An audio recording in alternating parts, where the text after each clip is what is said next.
स्वीकृति दी है। मैं आमंत्रित करता हूं मध्य प्रदेश के मुख्यमंत्री आदरणीय डॉक्टर मोहन यादव जी को। एक बार ताली बजाकर हमारे सभी आदिवासी भाई हमारे मुख्यमंत्री का स्वागत करें। आदरणीय मुख्यमंत्री जी। बोले भारत माता की। आज के इस कार्यक्रम में यद्यपि मैं समझ रहा हूं कि हम सब जिनको सुनने आए हैं उनके लिए कमी नहीं है। जोरदार ताली बजाएं माननीय यशस्वी प्रधानमंत्री माननीय नरेंद्र मोदी जी के लिए। केवल आधे मिनट में मैं अपनी बात समाप्त करूंगा क्योंकि हम सब उनको सुनने आए हैं। आज के इस अवसर पर इस महाकुंभ में मध्य प्रदेश की धरती पर गुजरात, महाराष्ट्र, राजस्थान और मध्य प्रदेश के भी दूरस्थ अंचल से आए सभी भाई बहनों, समूचा मंच, मैं आज के इस अवसर पर इतना ही बताना चाहूंगा कि यहाँ इस मंच पर माननीय मोदी जी का आना यह हम सब के लिए नहीं पूरे देश के लिए सौभाग्यशाली है। लगभग 7,000 करोड़ से ज्यादा की परियोजनाओं का लोकार्पण, भूमि पूजन आज ही इसी कार्यक्रम में हो रहा है। यह हम सबका सौभाग्य है। और उसमें भी सबसे बड़ा हमारा एक काम, इसी खरगोन के अंदर क्रांतिवीर टंट्या मामा के नाम से ये विश्वविद्यालय चालू हो रहा है और इसी अगले सत्र से चालू होकर के वो सौगात हमको मिलेगी। मेरी अपनी ओर से पुनः आप सबका वंदन, अभिनंदन, बहुत बहुत धन्यवाद। भारत माता की जय। बहुत बहुत धन्यवाद आदरणीय मुख्यमंत्री जी। मैं अब आग्रह करता हूं कि टंट्या भील विश्वविद्यालय की जो सौगात मिली है उसका एक वीडियो मध्य प्रदेश की सरकार के द्वारा तैयार किया गया है। मैं चाहता हूं कि वीडियो को चालू किया जाए और सभी से आग्रह कि इस वीडियो को देखें क्योंकि ये हमारे समाज का के नाम से विश्वविद्यालय खोला जा रहा है। मध्य प्रदेश के जनजातीय समाज के महान स्वतंत्रता संग्राम सेनानी जननायक टंट्या मामा भील का नाम भारत के प्रथम स्वतंत्रता संग्राम के क्रांतिकारी वीरों एवं सेनानियों में बड़े सम्मान और आदर से लिया जाता है। माननीय प्रधानमंत्री श्री नरेंद्र मोदी जी के मार्गदर्शन और मुख्यमंत्री डॉक्टर मोहन यादव के नेतृत्व में मध्य प्रदेश सरकार द्वारा टंट्या मामा के नाम से खरगोन में क्रांति सूर्य टंट्या भील विश्वविद्यालय की सौगात दी जा रही है। जनजातीय विद्यार्थियों के लिए समर्पित इस विश्वविद्यालय में खरगोन के साथ ही बड़वानी, खंडवा, बुरहानपुर और अलीराजपुर जैसे जनजाति बाहुल्य वाले 5 जिलों के 83 महाविद्यालय जुड़ेंगे। राष्ट्रीय शिक्षा नीति 2020 की अपेक्षा अनुसार विश्वविद्यालय में परंपरागत विषयों के अतिरिक्त नवीन क्षेत्रों के रोजगार परक एवं कौशल उन्नयन के ऐसे पाठ्यक्रम संचालित किए जाएंगे जो इस क्षेत्र के विद्यार्थियों की आवश्यकता के अनुरूप होंगे। 60,000 से अधिक जनजातीय वर्ग के विद्यार्थियों को इस विश्वविद्यालय का सीधा लाभ मिलेगा। 170 करोड़ की अनुमानित लागत से तैयार होने वाला ये विश्वविद्यालय सत्र 2024-25 से प्रारंभ होगा। मध्य प्रदेश के लिए ये गौरव की बात है कि भील भिलाला जनजातीय बाहुल्य क्षेत्र के लिए विशेष रूप से समर्पित देश का ये पहला विश्वविद्यालय होगा।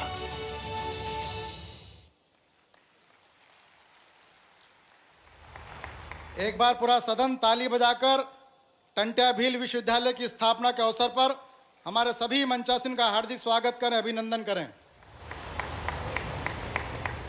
अब हमें जिनका इंतजार है और लंबी प्रतीक्षा के बाद में जिनका मार्गदर्शन हमको प्राप्त होने वाला है, दुनिया के सबसे लोकप्रिय नेता, हम सबके प्रधानमंत्री, परम श्रद्धेय आदरणीय नरेंद्र मोदी जी, मैं उन्हें आमंत्रित करता हूं और आह्वान करता हूं कि हम सभी जनजाति बंधुओं को इस महाकुंभ में संबोधित करें और एक बार ताली बजाकर स्वागत करें, अभिनंदन करें। भारत माता की, भारत माता की। बाबा डूंगरदेव की, बाबा डूंगरदेव की। बदा भाई बहन ने राम राम, केम छो?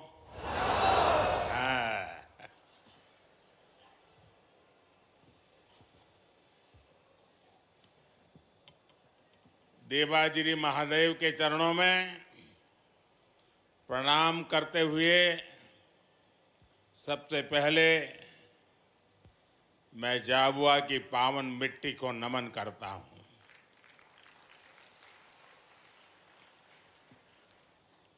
आप सब इतनी बड़ी संख्या में मुझे आशीर्वाद देने के लिए पधारे हैं। मैं आप सबको, विशेष करके हमारी माताओं बहनों को और इस क्षेत्र के जनजातीय समाज को भी आदरपूर्वक नमन करता हूं।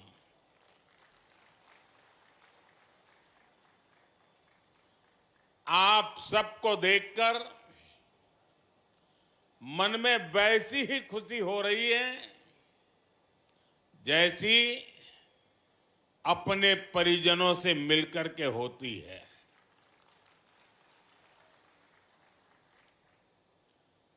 झाबुआ जितना मध्य प्रदेश से जुड़ा है उतना ही गुजरात से भी जुड़ा है।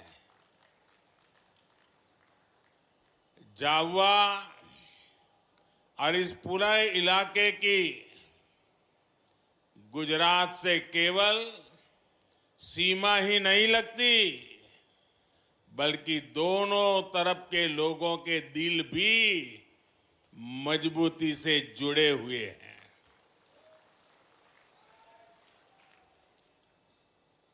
गुजरात में रहते हुए मुझे यहाँ के जनजीवन से, यहाँ की परंपराओं से करीब से जुड़ने का अवसर मिला था। इसलिए जब भी मैं आपके बीच आता हूं तो वो भाव ताजा हो जाता है।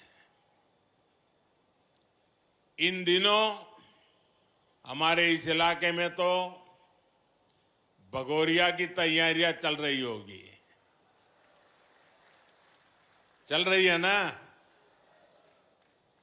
मैं आप सबको भगोरिया की बहुत बहुत शुभकामनाएं देता हूं। साथियों, भगोरिया से पहले मुझे आप सबके बीच आकर ढेर सारी सौगात, विकास की योजनाएं आपके चरणों में सुपुर्द करने का भी सौभाग्य मिला है। कुछ देर पहले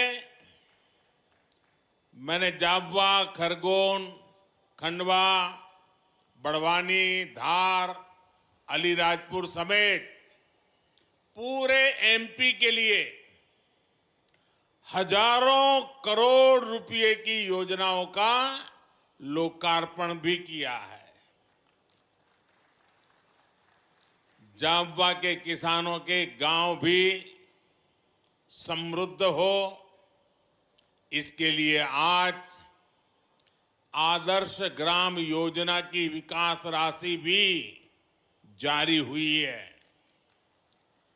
इस क्षेत्र की कनेक्टिविटी को बेहतर करने के लिए आज मध्य प्रदेश में कई बड़ी रेल परियोजनाओं को भी शुरू किया गया है।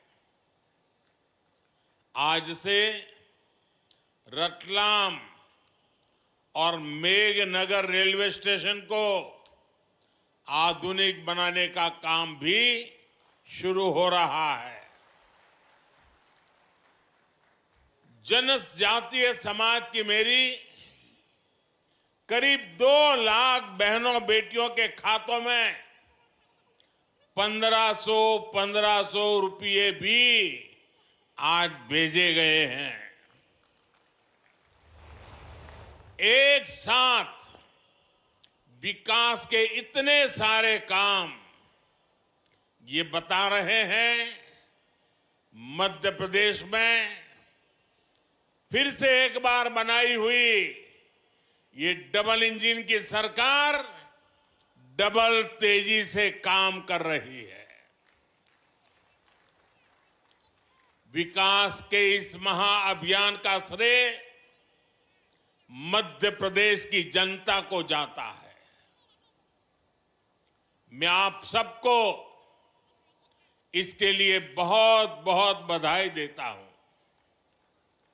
साथियों, यहां आपके बीच आने से पहले मैंने देखा कि मेरी इस यात्रा को लेकर खूब चर्चाएं भी हो रही है। भांति भांति की बातें लिखी जा रही है, भांति भांति की बातें बोली जा रही है। कुछ लोग कह रहे हैं कि मोदी मध्य प्रदेश में झाबुआ से लोकसभा की लड़ाई का आगाज करेगा।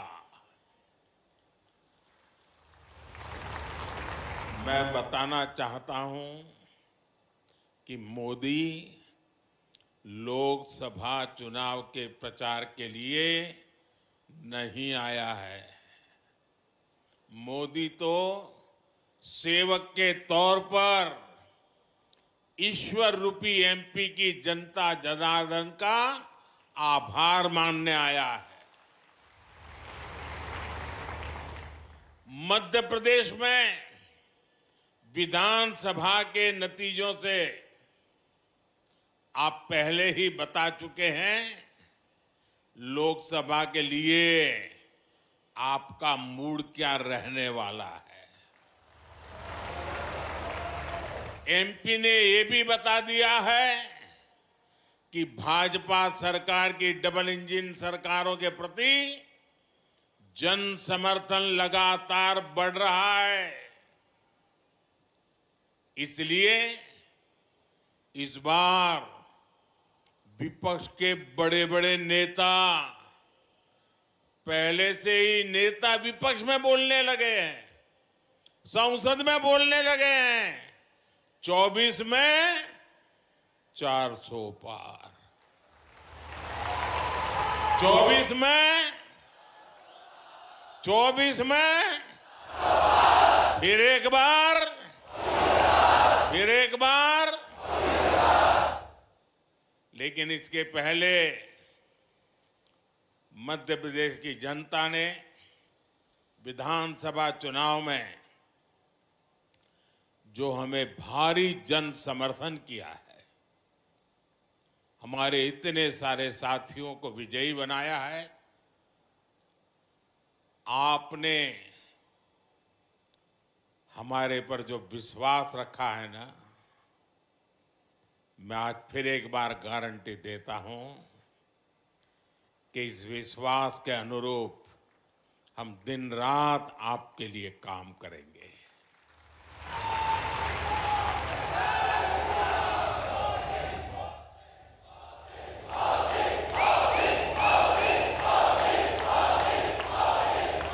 साथियों, कुछ दिन पहले जब विपक्ष में से आवाज आई 400 पार, तो फिर मैंने कहा, देखो भाई, एनडीए की 400 पार की बात तो मैं भी सुन रहा हूं, लेकिन मैं ये भी सुन रहा हूं कि अकेला बीजेपी, अकेला कमल का निशान 370 पार करेगा। 370 पार करना चाहिए कि नहीं करना चाहिए? 370 से ज्यादा सीट आनी चाहिए कि नहीं आनी चाहिए? लेकिन लाओगे कैसे? मैं आपको एक जड़ी बूटी देता हूं, दे दूं?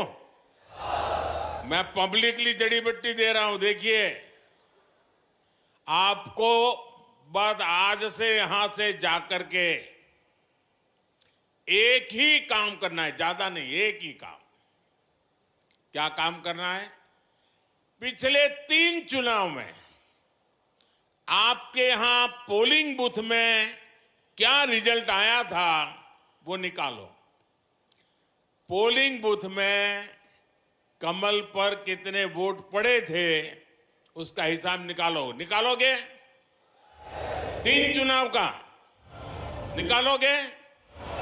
फिर उसमें जिस समय सबसे ज्यादा वोट मिले हैं उसको जरा लिख लो कि इस पोलिंग बूथ में पिछले चुनाव में 3 में ये सबसे ज्यादा वोट मिले थे। लिख लोगे? जरा जवाब दीजिए, लिख लोगे? फिर आप तय करना कि अब जो ज्यादा से ज्यादा वोट बूथ में मिले थे उसमें इस बार 370 नए वोट जुड़ने चाहिए। करेंगे? यानी आपके पोलिंग बूथ में जितने वोट ज्यादा पहले मिले थे उसमें इस बार मेहनत करके 370 वोट ज्यादा लाना है। लाएंगे? हिसाब किताब करेंगे? एक एक मतदाता की सूची बनाएंगे? सरकार के काम उसको बताएंगे? उसने कौन कौन सी योजना का लाभ उसके घर तक पहुंचा है ये बताएंगे उसको, और जिसको अभी पहुंचा नहीं है उसको विश्वास देंगे कि मोदी जी फिर से आकर के काम पूरा करेंगे। बताओगे? अब एक पोलिंग बूथ में अगर आप नए 370 वोट 370 वोट આપણે ગુજરાતીમાં 370 કહીએ ને, हाँ 370 वोट अतिरिक्त होने चाहिए। अगर ये मेरे हर बूथ में हो गया तो 370 पार पक्का करेंगे। साथियों, विपक्ष के लोगों को जमीनी हकीकत का ये आईना मध्य प्रदेश ने पिछले चुनाव में जनता का मिजाज क्या है वो दिखा दिया है। मध्य प्रदेश को मौका मिला इसलिए दिखा दिया, लेकिन ऐसा ही मिजाज हिंदुस्तान के कोने कोने में है। मैं अभी दक्षिण में गया था, राम मंदिर को लेकर के मेरा एक अनुष्ठान चलता था और मैंने वहां जो भाव देखा, माताएं, बहनें, बुजुर्ग, बच्चे, नौजवान। मेरा कार्यक्रम नहीं था पब्लिक का, मैं तो अपना पूजा पाठ के लिए गया था, लेकिन हजारों हजारों की तादाद में मुझे आशीर्वाद देने के लिए आ रहे थे। मैंने देश की ताकत को, देश के आशीर्वाद की ताकत को, माताओं बहनों के आशीर्वाद की ताकत को अनुभव किया है। मैं कल्पना नहीं कर सकता हूं कि आपके इस सेवक को आप इतना प्यार करते हैं, इतना आशीर्वाद देते हैं। शायद कितने जन्मों का पुण्य होगा तब जाकर के मुझे आपके आशीर्वाद प्राप्त करने का अवसर आता है। मेरे प्यारे जनजातीय समाज के भाइयों बहनों, 23 में कांग्रेस की छुट्टी हुई थी विधानसभा चुनाव में, 24 में पूरा सफाया होना तय है। साथियों, डबल इंजन की सरकार कैसे काम करती है, मध्य प्रदेश एक उत्तम उदाहरण आज पूरे देश के सामने है। बीते वर्षों में मध्य प्रदेश ने 2 अलग अलग दौर देखे हैं। एक डबल इंजन सरकार का ये दौर और दूसरा कांग्रेस के जमाने का काला काल। कम उम्र के युवाओं को शायद याद भी नहीं होगा कि आज विकास के रास्ते पर तेजी से दौड़ रहा मध्य प्रदेश भाजपा सरकार आने से पहले देश के सबसे बीमारू राज्यों में गिना जाता था। मध्य प्रदेश को बीमारू बनाने के पीछे सबसे बड़ी वजह थी गांव, गरीब और आदिवासी इलाकों को लेकर कांग्रेस का नफरत भरा रवैया। नफरत, नफरत, नफरत। इन लोगों ने न कभी आदिवासी समाज के विकास की चिंता की, न उसके सम्मान के बारे में सोचा। इनके लिए तो जनजातीय लोगों का मतलब केवल कुछ वोट होता था, सिर्फ वोट होता था। इन्हें गांव, गरीब, पिछड़ा की याद तब आती थी जब चुनाव की घोषणा होती थी। साथियों, ये अटल बिहारी वाजपेयी की बीजेपी सरकार थी जिसने पहली बार आदिवासी हितों के लिए नया मंत्रालय बनाया, अलग मंत्रालय बनाया, अलग बजट निकाला और आदिवासी इलाकों का विकास, आदिवासी लोगों का विकास, आदिवासी बेटे बेटियों के भविष्य के लिए पूरी व्यवस्था। ये हमारी बीजेपी की सरकार है जिसने वन उपज पर एमएसपी में रिकॉर्ड वृद्धि की।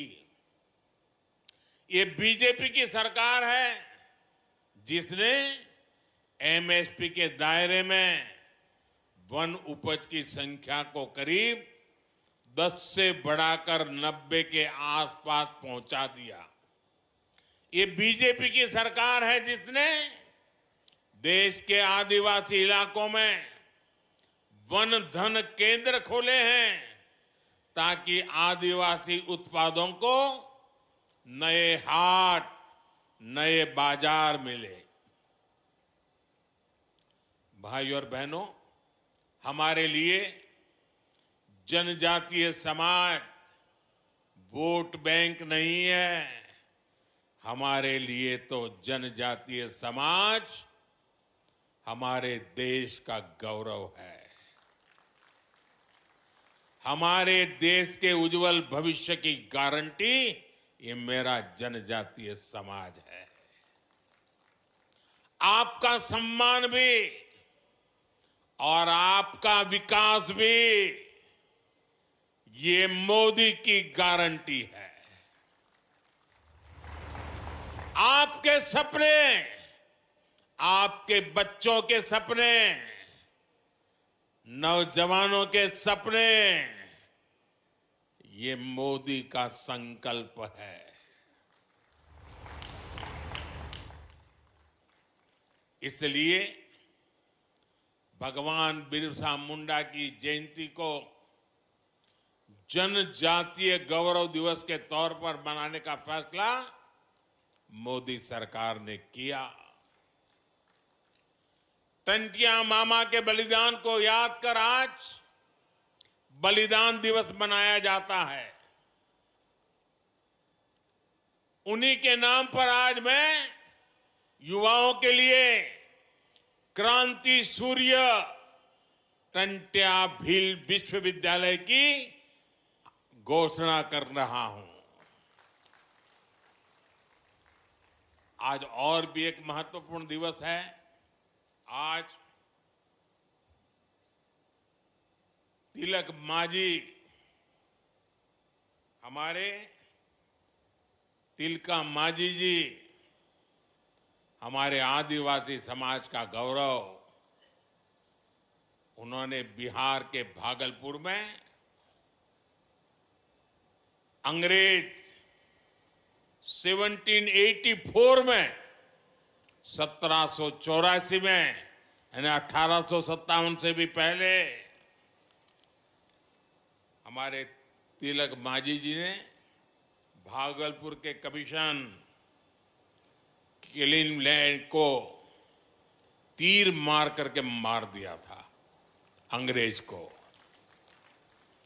आज ऐसे वीर पुरुष की जन्म जयंती भी है जब मेरा आदिवासी समाज मेरे सामने बैठा है। आज जो कार्यक्रमों की रचना हुई उसके कारण अब झाबुआ, रतलाम, खरगोन, धार और आसपास के युवाओं को, आदिवासी बच्चों को उच्च शिक्षा के लिए न गुजरात जाना पड़ेगा, न इंदौर, उज्जैन के चक्कर काटने पड़ेंगे। साथियों, गुजरात में मैंने देखा था कि आदिवासी पट्टों में स्कूलों की कमी के कारण बच्चों को स्कूल जाने के लिए कई किलोमीटर चलना पड़ता था। मैं मुख्यमंत्री बना तो इन पट्टों में मैंने स्कूल खुलवाए। मैं आपके बाजू में, यानी पता ही नहीं चलता कि मध्य प्रदेश है कि गुजरात है, यहां के गांव गांव जाता था, भिक्षा मांगता था और घर घर जाके कहता था कि मुझे भिक्षा में वादा दो, वचन दो कि आप अपनी बेटी को पढ़ाओगे। मैं मुख्यमंत्री था। 13, 14, 15 जून 40-45 डिग्री तापमान रहता था, चारों तरफ गर्म हवाएं चलती थी। तब मैं झाबुआ के बगल में दाहोद के जंगलों में छोटे छोटे गांवों में जाकर के बेटियों को उंगली पकड़ करके स्कूल ले जाने का काम करता था। अब आदिवासी बच्चों के लिए मैं देश भर में एकलव्य आवासीय स्कूल खुलवा रहा हूं, रेसिडेंशियल स्कूल। कांग्रेस ने इतने वर्षों में, इतने साल उनको काम करने का अवसर मिला था, सिर्फ 100 एकलव्य स्कूल खोले थे, वो भी वहां जहां उनके बड़े बड़े बाबू बैठे थे। जबकि भाजपा की सरकार ने अपने 10 साल में ही इससे 4 गुना ज्यादा एकलव्य स्कूल खोल दिए हैं। एक भी आदिवासी बच्चा शिक्षा के अभाव में पीछे रह जाए, ये मोदी को मंजूर नहीं है। साथियों, हमारा आदिवासी समाज हजारों वर्षों से वन संपदा से अपनी रोजी रोटी चलाता है। कांग्रेस के समय आदिवासियों के उस अधिकार पर कानूनी पहरे लगा दिए गए थे। वन संपदा कानून में बदलाव करके हमारी सरकार द्वारा आदिवासी समाज को वन भूमि से जुड़े अधिकार लौटाए गए हैं।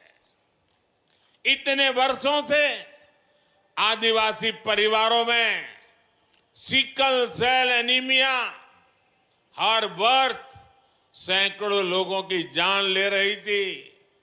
केंद्र और राज्यों में दोनों जगह कांग्रेस ने इतने वर्ष सरकार चलाई, लेकिन उन्होंने असमय मृत्यु को प्राप्त होते जनजातीय युवाओं की, बच्चों की चिंता नहीं की।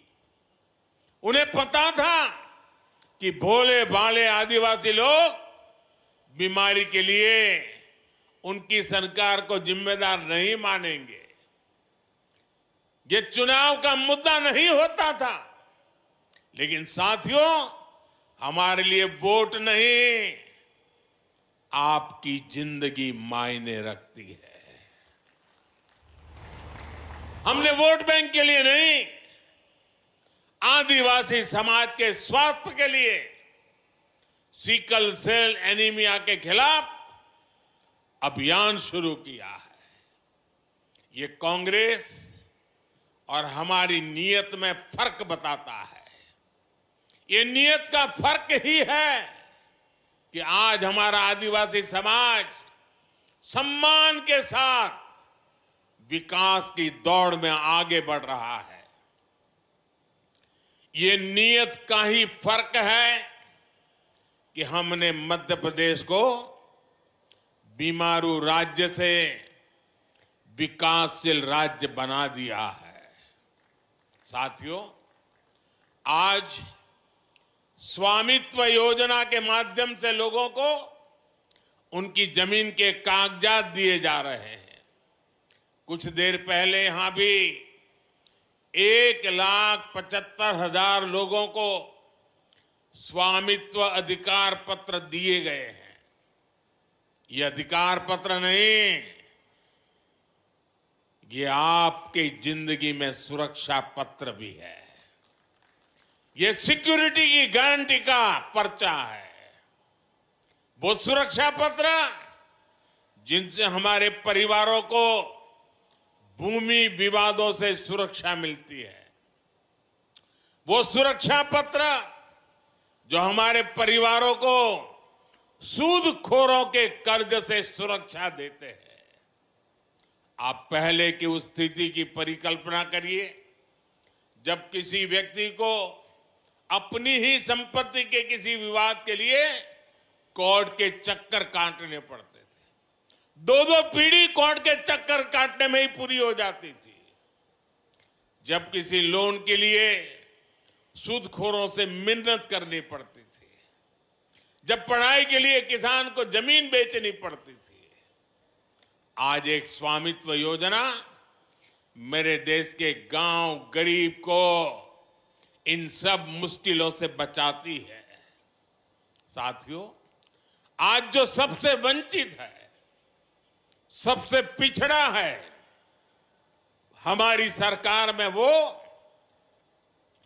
सबसे पहली प्राथमिकता है।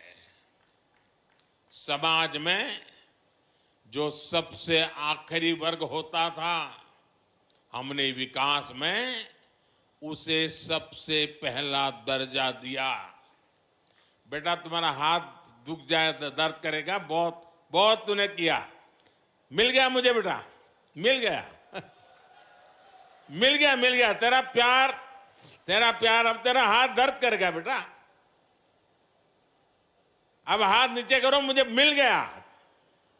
शाबाश, समझदार हो। जो सबसे गरीब थे, आज सबसे पहले सरकार उनके लिए योजनाएं बनाती है। सबसे आखिरी गांव, सबसे आखिरी वर्ग, ये कौन लोग थे? इनमें से ज्यादातर हमारे दलित, आदिवासी, पिछड़ा, ऐसे वंचित समाज के लोग थे। इसलिए सबसे पिछड़े जनजातीय समूहों के लिए हमने पीएम जन मन योजना शुरू की। जो जनजातीय समाज अब तक विकास की मुख्य धारा से कटा हुआ था, जनमन योजना के तहत उनका तेज विकास शुरू किया गया है। इसका लाभ यहां इस क्षेत्र की बैरा, भारिया और सहरिया जैसे जनजातीय समूह को होने वाला है। मध्य प्रदेश के आदिवासी बहुल जिलों में हजारों करोड़ रुपए के कार्य पीएम जन मन योजना के तहत कराए जा रहे हैं। प्रधानमंत्री आदि आदर्श ग्राम योजना के जरिए जबुआ के भी 550 गांवों में विकास के काम हो रहे हैं। भाइयों और बहनों, हमारी सरकार एमपी में आधुनिक इंफ्रास्ट्रक्चर पर भी उतना ही ध्यान दे रही है। कांग्रेस सरकार के 10 वर्षों में एमपी को रेलवे के विकास के लिए जितना पैसा मिला, आज हम उसे 24 गुना ज्यादा पैसा एमपी के लिए भेज रहे हैं। 24 गुना ज्यादा। आज भी मैंने करीब 3,500 करोड़ रुपए की रेल परियोजनाओं का लोकार्पण किया है। 3,500 करोड़ रुपए की लागत के नेशनल हाईवेज का भी आज लोकार्पण हुआ है। आप सोचिए, आज एक एक सेक्टर में एमपी के विकास के लिए हम इतना ज्यादा पैसा भेज रहे हैं। वो कौन से इलाके थे जहां रेल की, सड़क की, बिजली की, रोजगार की सुविधाएं नहीं पहुंचती थी? इनमें से अधिकांश जनजातीय और ग्रामीण इलाके ही थे, क्योंकि कांग्रेस को आपके गांव की नहीं, उनको तो अपने महलों की चिंता थी। कांग्रेस ने इन इलाकों की जो उपेक्षा की, उनके बनाए गड्ढे भरने के लिए आज हम पूरी मेहनत से काम कर रहे हैं।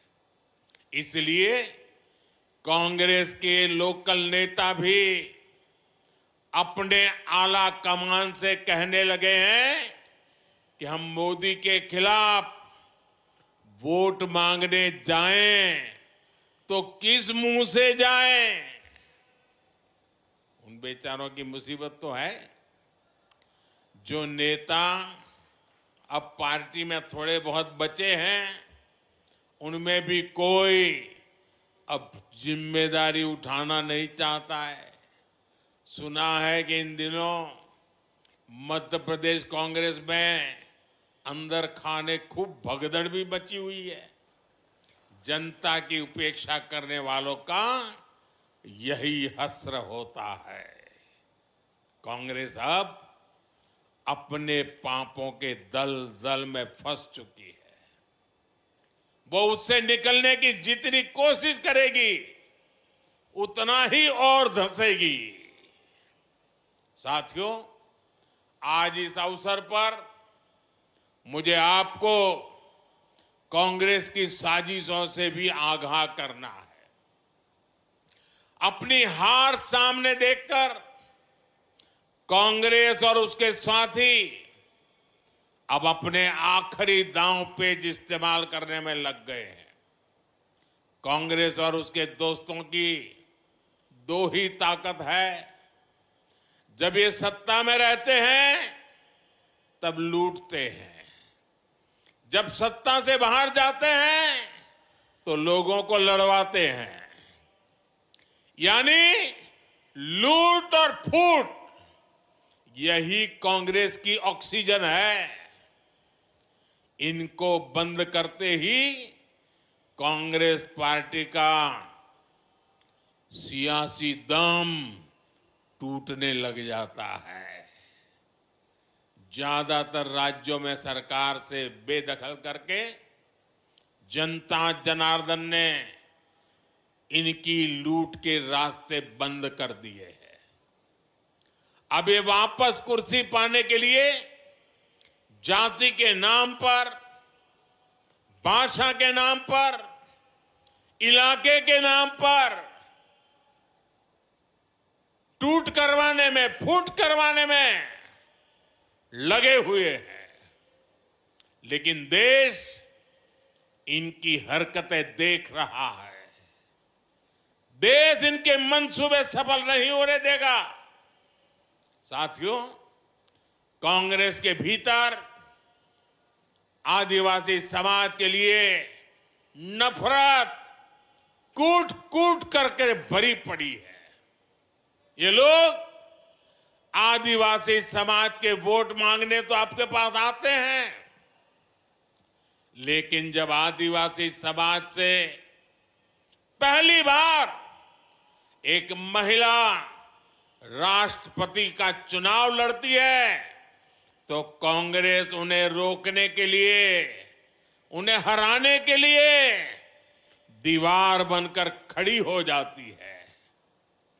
देश को कांग्रेस की वो करतूत याद है। चुनाव आने पर ये लोग बड़ी बड़ी घोषणाएं तो करते हैं, लेकिन मोदी जब हर गरीब के लिए, दलित, पिछड़ा, आदिवासी के लिए पक्के घर बनवाता है तो ये मोदी को गालियां देते हैं। मध्य प्रदेश में डबल इंजन सरकार ने करीब 45 लाख परिवारों को पक्का घर दिया है। 65 लाख से ज्यादा परिवारों को पानी के लिए नल के कनेक्शन मिले हैं। बीच में जितने दिन इनकी सरकार रही, इन्होंने गरीबों तक ये लाभ पहुंचाने से रोकने के लिए हर संभव कोशिश की थी। एमपी के लोग उनके वो पाप भूले नहीं हैं। तालवाड़ा बांध परियोजना के पूरा होने के बाद झाबुआ, रतलाम और धार के हजारों गांवों को पानी पहुंचेगा।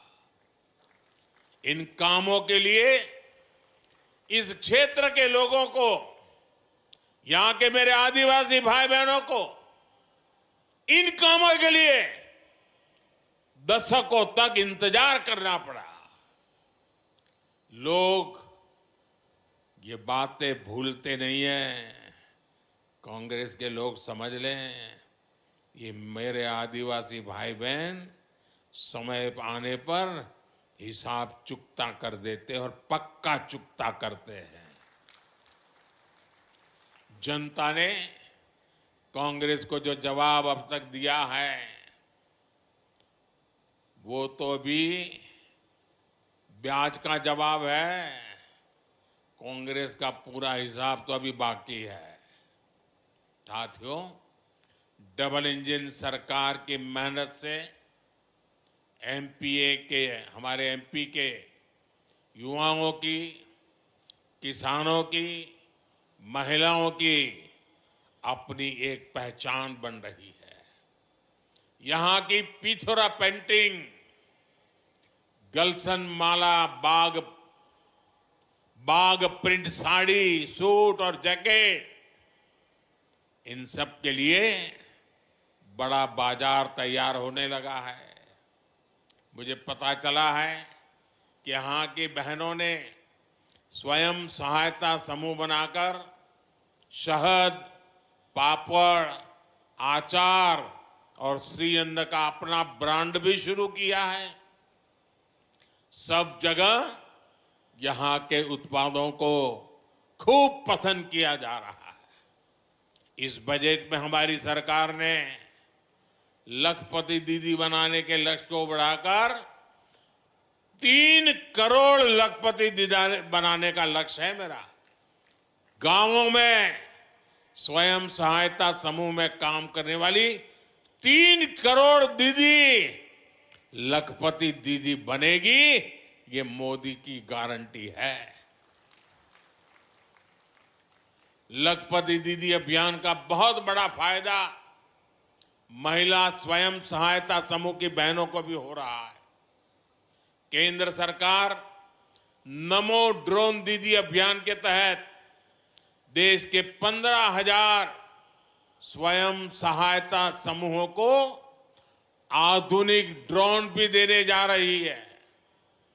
बहुत ही जल्द नमो ड्रोन दीदी झाबुआ में भी कृषि क्रांति करती हुई दिखाई देने लगेगी। साथियों, आदिवासी शिल्प, कला और उत्पादों की तो अब देश और दुनिया में पहचान बन गई है। आदिवासी समाज के पारंपरिक हुनर को रोजगार के अवसरों को बदलने के लिए हमने जो प्रयास किए हैं उनके परिणाम भी आने लगे हैं। आदिवासी कला और उत्पादों के लिए दिल्ली में इन दिनों आदि महोत्सव भी चल रहा है। आदि महोत्सव में पूरे देश और दुनिया से लोग आते हैं। जिस समाज को पिछली सरकारों ने पिछड़ा बताकर जंगल तक सीमित कर दिया था, आज उसका गौरव पूरा विश्व जान रहा है। मुझे विश्वास है आप सबके आशीर्वाद से ये मध्य प्रदेश के विकास की जो संकल्प यात्रा शुरू हुई है वो और गति से आगे बढ़ेगी। आप सब इतनी बड़ी संख्या में आए और आज पूरे देश में आदिवासी क्षेत्रों में लोग टीवी के माध्यम से स्थानीय लोग इकट्ठे होकर के इस कार्यक्रम में हमारे साथ जुड़े हुए हैं। जो लोग दूर से हमारे साथ जुड़े हुए उनके साथ और जो इतनी बड़ी तादाद में आए हैं उन सबका मैं हृदय से बहुत बहुत धन्यवाद करता हूं। मेरे साथ पूरी ताकत से बोलिए, भारत माता की। आवाज हिंदुस्तान के हर कोने में पहुंच सकती है आपकी। तो भारत माता की, भारत माता की, भारत माता की। बहुत बहुत धन्यवाद।